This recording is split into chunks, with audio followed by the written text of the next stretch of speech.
Hey everybody, this week in something you should practice this weekend, we are going to be tackling first finger slides. One of the things I've been noticing lately, I've been teaching a lot of stuff that's kind of got a bluesy feel to it, and I'm noticing that many of the notes that I play have some sort of augmentation or ornamentation attached to them. We rarely actually put a finger down and just play a note super straight like that. A lot of times it has a slide or a little vibrato or a little droning string attached to it, and you might be noticing that's a lot of what we've been talking about in these little practice tips. So today we're going to do first finger slides, and I'm going to just give you a little exercise to work on that. One of the first things that we're going to do, make sure that you are really holding your fiddle comfortably here with the neck and shoulder situation so that you have the independence to do what you need to do with your left hand. So we're going to go on the A string, and we're going to start with the low one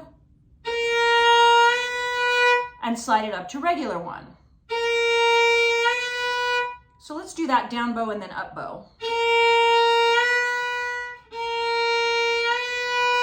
It's giving kind of a Jaws vibe, isn't it? Now, one of the ways that we can check if we're doing a good job with our intonation, of course, is to add the open D with it.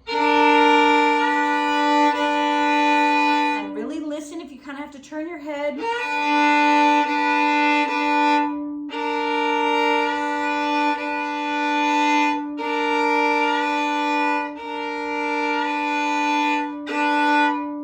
So then, if you're playing something like Will the Circle Be Unbroken,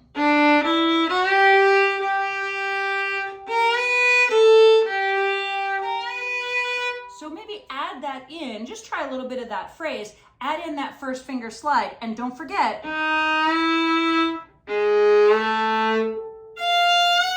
so we just want to make it nice and easy, low 1 to 1. Try it on all 4 strings because every angle's a little bit different, and then start trying to find places, start with circle or I'll Fly Away, something like that, something that you're working on, and start putting those first finger slides in there to give you a little bit more of a stylistic edge.